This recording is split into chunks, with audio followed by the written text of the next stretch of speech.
नमस्ते बच्चों, अपना लेसन चल रहा है कैश बुक। उसमें हमने 2 कैश बुक पढ़ ली अभी तक। एक तो सिंपल कैश बुक और दूसरी 2 कॉलम कैश बुक। अब अपना है 3 कॉलम कैश बुक।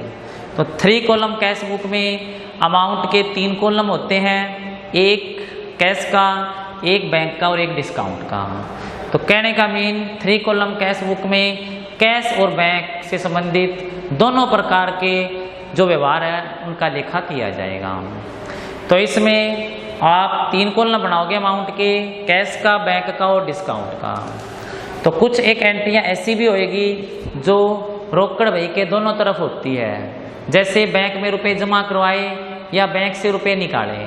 क्योंकि जब बैंक में रुपए जमा कराते हैं तो अपनी उसमें एंट्री होती है बैंक अकाउंट डेबिट, और बैंक में जब रुपए टू कैश अकाउंट, ये तो होती है जब बैंक में रुपए जमा करवाते हैं। और बैंक से जब रुपए निकालते हैं तो उसकी एंट्री होती है अपनी cash account debit to bank account.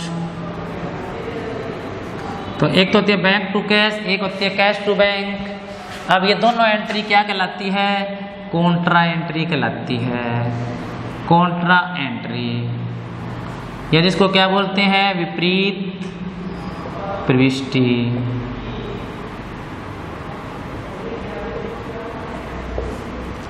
तो कॉन्ट्रा एंट्री या विपरीत प्रविष्टि किसे कहते हैं? कई बार ये क्वेश्चन आता है। तो आप बताओगे कि जब बैंक में राशि जमा करवाई जाती है या बैंक से राशि निकाली जाती है तो उसकी प्रविष्टि रोकड़ बही के दोनों तरफ की जाती है। जब बैंक में राशि जमा करवाई जाती है या फिर बैंक से राशि निकाली जाती है तो इसकी प्रविष्टि रोकड़ बही के दोनों तरफ की जाती है। उसे क्या कहते हैं? अपने विपरीत प्रविष्टि या कॉन्ट्रा एंट्री कहते हैं। इसमें जो एलएफ वाला कॉलम होता है, जब कॉन्ट्रा एंट्री करते हैं तो दोनों तरफ एलएफ वाले कॉलम में आपको सी लिखना पड़ता है। सी का मतलब होता है कॉन्ट्रा। इसका मतलब आपको ये पता लग जाता है कि एंट्री हमने दोनों तरफ की है। तो ये 2 ही सिचुएशन ऐसी है जब अपने इसकी एंट्री रोकड़ बही के दोनों तरफ करते हैं। कई बार ऐसा होता है कि हमें चेक प्राप्त हो जाता है। अब चेक प्राप्त होता है किसी से तो हमें बैंक में लिखना चाहिए, लेकिन जब चेक प्राप्त होता है तो चेक प्राप्ति पर कई बार आपको कैश भी मानना पड़ता है। वो कब होता है कि मान लो हमें चेक प्राप्त हो गया और चेक को हमने उसी दिन बैंक में जमा नहीं करवाया, तो लेखांकन ये कहता है कि जब तक आप चेक को बैंक में जमा नहीं करवा सकते, तब तक नहीं करवा देते, तब तक क्या होगा? आप उसे बैंक के नाम नहीं लिख सकते। इसलिए आप उसे बैंक नहीं मान सकते, आपको उसे कैश ही मानना पड़ेगा। लेकिन अगर चेक को उसी दिन बैंक में जमा करवा दिया तो फिर क्या करना होता है? जब चेक को उसी दिन बैंक में जमा करवाते हैं तो उसे बैंक के नाम ही लिखा जाता है। मान लो हमने चेक को उस दिन बैंक में जमा नहीं करवाया तो आपको उसे क्या मानना है? कैश मानना है। मान लो आपने ऐसे आगे कि राम से चेक प्राप्त किया, इतना ही लिखा हुआ है, और ये मान लेते हैं उसी दिन, तो ये मानना पड़ेगा भी हमने उसे जमा नहीं करवाया। तो उसकी एंट्री आप ये करोगे कैश अकाउंट डेबिट टू किससे प्राप्त किया? राम से। तो जिस दिन आप चेक प्राप्त करोगे आपको ये एंट्री करनी पड़ेगी कैश टू राम। कब? अगर आपने उसे उसी दिन बैंक में जमा नहीं करवाया। मान लो आपने उसे उसी दिन बैंक में जमा करवा दिया तो आप क्या लिखोगे? Bank account debit to Ram. तो अगर आपने चेक को उसी दिन बैंक में जमा नहीं करवाया तो कैश टू राम लिखना है, और करवा दिया तो बैंक टू राम लिखना है। मान लो आपने चेक को उसी दिन तो बैंक में जमा नहीं करवाया, लेकिन उस चेक को आप कभी ना कभी तो जमा करवाओगे। मान लो उसी दिन नहीं करवाया तो हमने क्या मानना? उसे कैश मानना। मान लो बाद में हमने कभी अगले दिन, 2 दिन बाद, 4 दिन बाद उस चेक को बैंक में जमा करवाया तो हम ये मानेंगे कि हमने बैंक में कैश कोई जमा करवाया है, क्योंकि जिस दिन हमने उस चेक को प्राप्त किया था उस दिन हमने क्या माना था? उसे कैश माना था। तो आपको एंट्री यही करनी है। बैंक में कैश जमा करवाते हैं तो एंट्री होती है bank account debit to cash account. Bank account debit to cash account. तो अगर आपने चेक प्राप्त किया और उसी दिन बैंक में जमा नहीं करवाया तो कैश मानना है, जमा करवाया तो बैंक मानना है। अगर मान लो कि उस चेक को आपने बाद में जमा करवाया तो आप मानोगे कि आपने बैंक में वो कैश ही जमा करवाया है। और बैंक में जब कैश जमा कराते हैं तो उसकी प्रविष्टि होती है, बैंक अकाउंट को डेबिट करते हैं और टू कैश अकाउंट करते हैं, तो आपको ये प्रविष्टि करनी पड़ेगी। तो ये क्या हो गया अपनी 3 कॉलम कैश बुक। तो 3 कॉलम कैश बुक में आपको अमाउंट के 3 कॉलम बनाने हैं, कैश का, बैंक का और डिस्काउंट का। अभी देखो इसका अपने एक एग्जाम्पल करेंगे।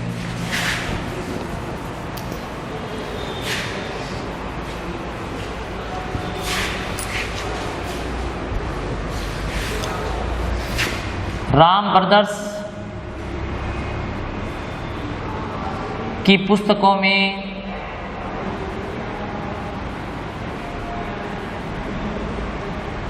आपको क्या करना है, 3 कॉलम कैश बुक बनानी है।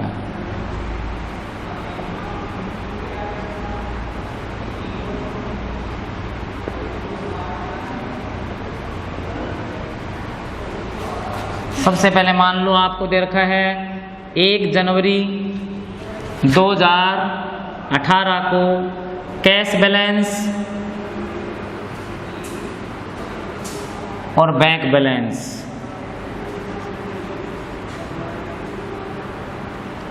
कैश का दे रखा है 50,000 और बैंक का दे रखा है 40,000। इतना बैलेंस दे रखा है।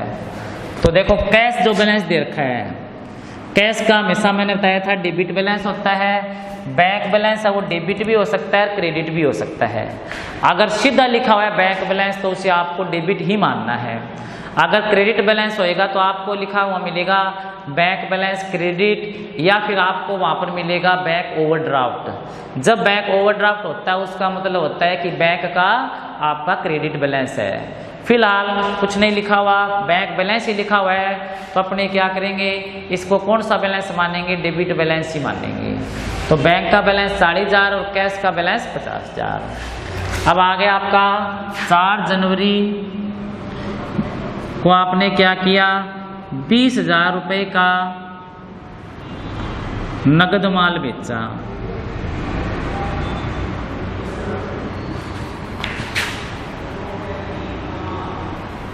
तथा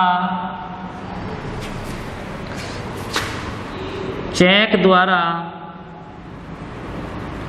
भुगतान प्राप्त किया।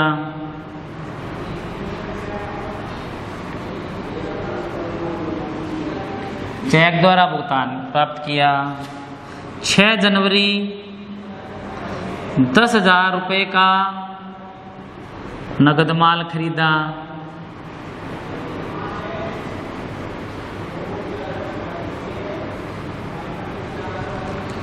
10 जनवरी को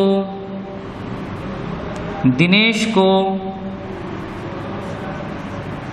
चेक द्वारा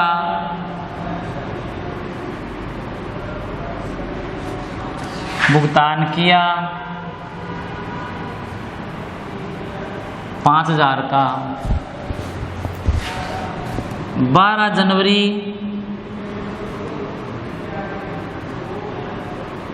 4 जनवरी को प्राप्त चेक बैंक में जमा करवाया। 4 जनवरी को प्राप्त चेक बैंक में जमा करवाया।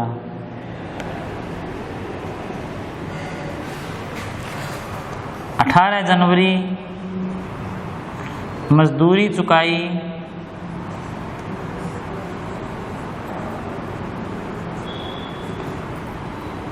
1,000 रुपये।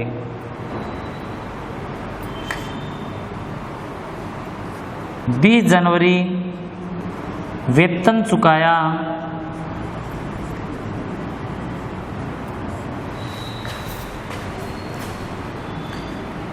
1 द्वारा 5,000 रुपये। 22 जनवरी बैंक में राशि जमा करवाई। 23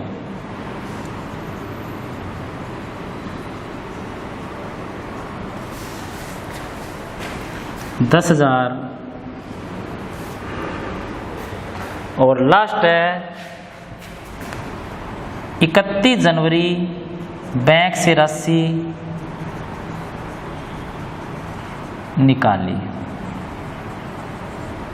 7,000।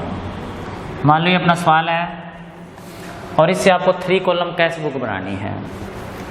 तो देखो 3 कॉलम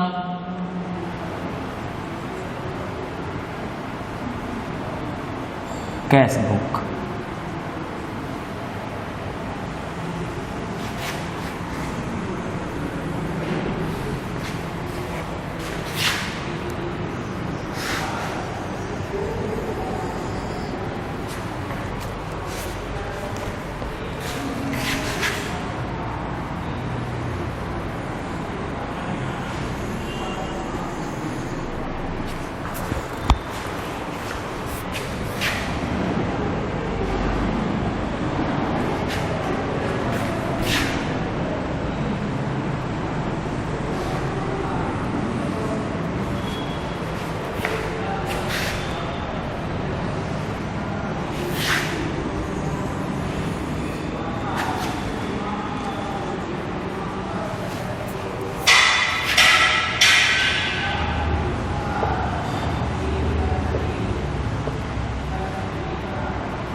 एक कैश का कॉलम बनेगा, एक बैंक का बनेगा और एक डिस्काउंट का बनेगा।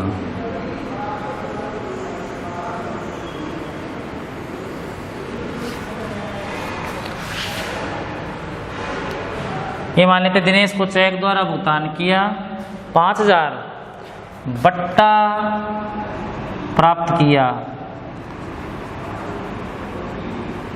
200।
तो सबसे पहले इसमें क्या लिखेंगे, पुराना बैलेंस जो दे रखा है जनवरी 1 को, जनवरी 1 2018 को टू बैलेंस BD जो दे रखा है। कैश का तो दे रखा है 50,000, तो कैश वाले में लिखोगे 50,000 और बैंक वाले में लिखोगे 40,000। डिस्काउंट का कोई बैलेंस नहीं होता। 4 जनवरी को 20,000 का नगद माल बेचा और भुगतान चेक से प्राप्त किया है। चेक से जब प्राप्त करते हैं तो मानना तो वो नगद ही जाता है, लेकिन हमने वो चेक बैंक में जमा करवाया या फिर नहीं करवाया ये देखना पड़ता है। जब हमने उस चेक को यहाँ पे लिखा हुआ नहीं बैंक में जमा कराया, तो मैंने बैंक में जमा उसी दिन नहीं करवाया, तो फिर आपको उसे कैश मानना पड़ेगा। आपको एंट्री करनी पड़ेगी कैश टू सेल्स। तो यहाँ पर कैश मानते हुए आप क्या करोगे, जनवरी 4 यहाँ पे लिखोगे टू सेल्स, लेकिन रकम आपको कैश वाले में लिखनी पड़ेगी और कितनी है 20,000।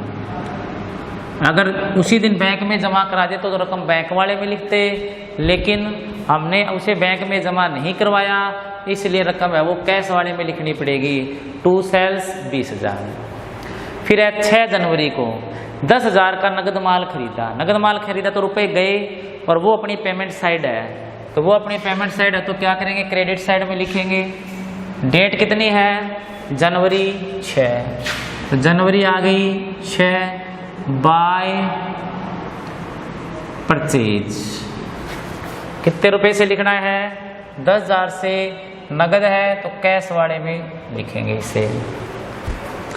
12 जनवरी को प्राप्त चेक बैंक में जमा करवाया। जब हमने देखो 4 जनवरी को जो चेक प्राप्त किया था उसे कैश मानना था, और वो चेक कितने का था, चेक था 20,000 का। तो 20,000 का जो चेक था वो हमने क्या किया, बैंक में जमा करवाया। उस टाइम कैश मानना, तो बाद में जब उसे बैंक में जमा करवाएंगे तो ये मानेंगे कि हमने बैंक में कैश ही जमा करवाया है। तो उसकी एंट्री क्या होगी, cash account debit, sorry bank में जमा कराया तो bank account debit to cash account. तो ये कॉन्ट्रा एंट्री है, दोनों साइड होगी। तो यहाँ पे लिखो जनवरी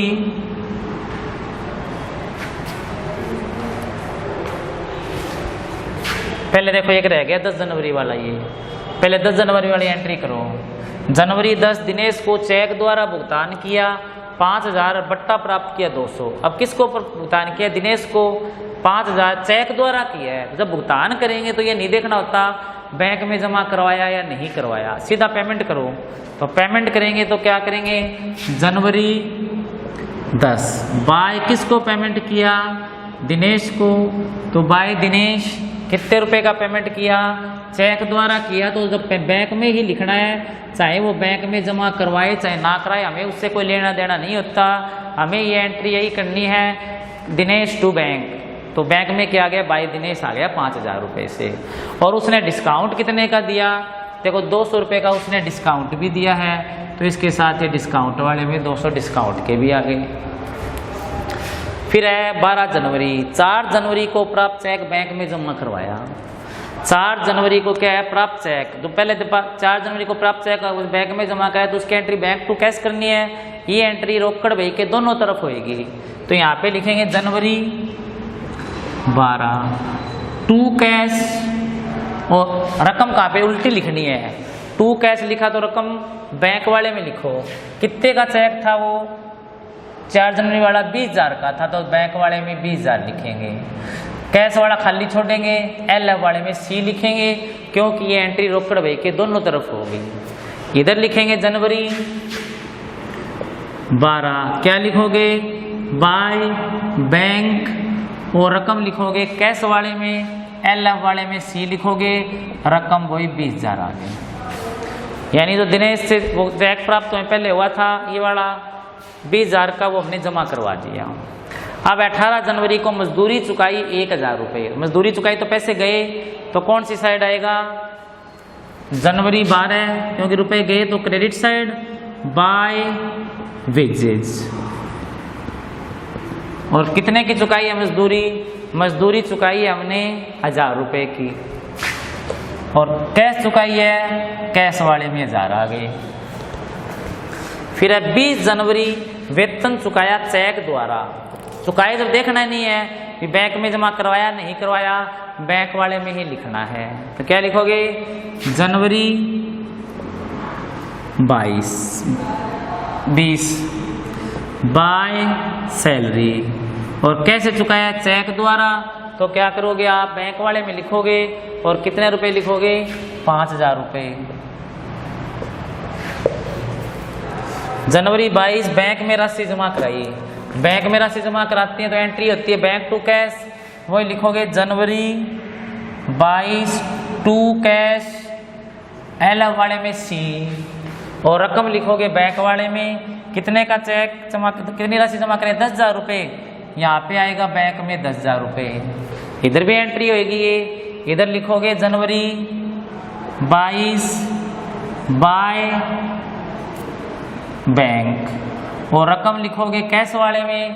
कितने रुपए जमा कराए, 10,000, तो यहाँ पे 10,000 आ गए। एल वाले में सी लिखोगे। फिर बैंक से राशि निकाली, बैंक से राशि जब निकालते हैं तो उसकी एंट्री होती है कैश टू बैंक, इसकी जस्ट उल्टी एंट्री होती है cash account debit to bank account.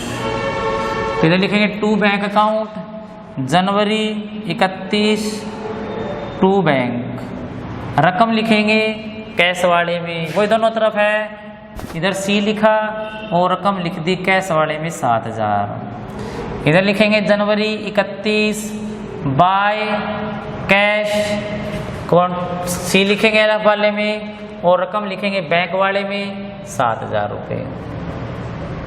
ये अपनी टोटल एंट्री होगी। एक बार फिर देखो, पहले सबसे पहले बैलेंस लिखा, बैलेंस आ गया टू बैलेंस BD, कैश वाले में 50,000 है और बैंक का 40,000 है, कुछ नहीं दे रखा इसलिए बैंक का डेबिट ही माना जाएगा, लेकिन बैंक का क्रेडिट हो सकता था। जनवरी 4 को 20,000 का नगद माल बेचा, लेकिन चेक प्राप्त किया और उसी दिन तो उसे बैंक में जमा करवाया ही नहीं है, इसलिए क्या करोगे, टू सेल्स आ गया जनवरी 4 कितने रुपए से, और रकम आएगी कैश वाले में क्योंकि कैश माना रुपये 20,000 है।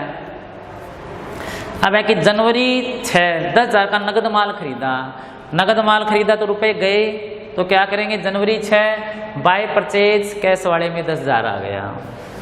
10 जनवरी को दे रखा है दिनेश को चेक द्वारा भुगतान किया, चेक से किया तो बैंक वाले में लिख दो, बैंक में जमा करवाया नहीं करवाया उससे कोई लेना देना नहीं है, तो क्या लिखोगे, बाय बैंक दिनेश चेक द्वारा चुकाया तो रकम आ गई बैंक वाले कॉलम में, और उसने हमें बट्टा कितने का दिया है 200 रुपये का। उसके बाद देखो 4 जनवरी को प्राप्त चेक बैंक में जमा करवाया, तो 4 जनवरी को जो चेक प्राप्त हुआ था वो हमने बैंक में जमा करवा दिया, तो उस दिन हमने उसे कैश माना था। ये मान लो अब हमने क्या किया है, उस कैश को बैंक में जमा करवाया है, एंट्री क्या करोगे बैंक टू कैश, तो इसके लिखेंगे टू कैश और रकम लिखेंगे बैंक वाले में, LF वाले में सी लिखेंगे क्योंकि दोनों तरफ होएगी, उधर लिखेंगे बाय बैंक, रकम लिखेंगे कैश वाले में, LF वाले में सी लिखेंगे। फिर है जनवरी 18 मजदूरी चुकाई 1000 रुपये, तो रुपए गए हैं क्रेडिट में आएगा बाय वेजेज और कैश वाले में 1000 रुपये आ गया। फिर है जनवरी 20 वेतन चुकाया चेक द्वारा 5000 रुपये, क्या करोगे, बाय सैलरी चुकाया चेक द्वारा तो बैंक वाले में आएगा, बाय सैलरी बैंक वाले में 5000 रुपये आ गए। फिर है बैंक में राशि जमा करवाई और बैंक से राशि निकाली, तो दोनों काउंटर एंट्री है, जमा कराई तो बैंक टू कैश, इधर लिखा टू कैश रकम बैंक वाले में, उधर बाय बैंक लिखा रकम कैश वाले में, निकाले तो कैश टू बैंक, इधर टू बैंक लिखा रकम कैश वाले में, उधर बाय कैश लिखा रकम बैंक वाले में। अब क्या करना आपको, डिस्काउंट वाले कॉलम का तो टोटल लगाना है और कैश और बैंक का बैलेंस निकालना है।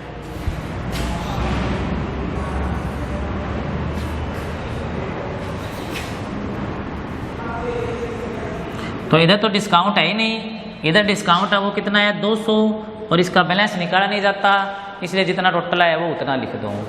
अब कैश का हमेशा डेबिट साइड ज़्यादा आएगा, तो पहले इधर का टोटल लगाओ, तो कितना आ गया 50 20 70 70 और 7 73, तो टोटल कितना आ गया अपना 77,000 आ गया।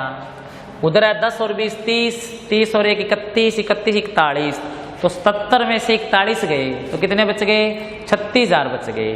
तो पहले यहाँ पे बैलेंस लिखोगे, बैलेंस कब निकलता है महीने की लास्ट डेट को, तो लास्ट जनवरी 31 होती है, इसलिए यहाँ पे लिखोगे जनवरी 31 बाय बैलेंस CD, तो बाय बैलेंस CD, तो 77,000 में से 41,000 गए तो बचा आपका ये 36,000 और टोटल कितना आ गया 77,000। बैंक का इधर भी ज़्यादा हो सकता है, इधर भी, इसलिए पहले टोटल लगा के देखो, इधर है 40 20 60 10 70, उधर है 5 5 10 और 7 17, तो इधर ज़्यादा है तो पहले इधर टोटल लगा लो इसका। टोटल कितना आ गया 70,000, 70 में से कितना गया 17,000, तो शेष कितना बचा 53,000, तो इसका बैलेंस है वो 53,000 लिखो और टोटल क्या कर दो इसका 70,000 कर दो।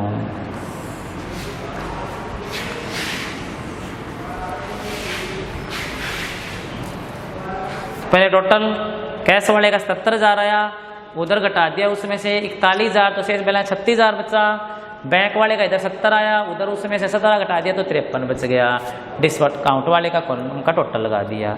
अब जो बैलेंस बचा ही अगले महीने आप क्या करोगे फरवरी 1 को आगे ले जाओ, फरवरी 1 2018 टू बैलेंस BD, वहाँ पे CD था कैरी डाउन, यहाँ पे क्या आएगा BD ब्रोड डाउन, और ब्रोड डाउन में कितना आएगा टू बैलेंस BD 1 तो आ गया, कैश में कितना आया 36,000 और बैंक में कितना आया 53,000, यानी हमारी राशि बैंक में 53,000 जमा है और हमारे गले में है वो कितने रुपए पड़े हैं 36,000। ये हो गया अपनी 3 कॉलम कैश बुक। आज के लिए इतना ही, इसी का एक एग्जाम्पल कल अपने फिर करेंगे। आज के लिए धन्यवाद।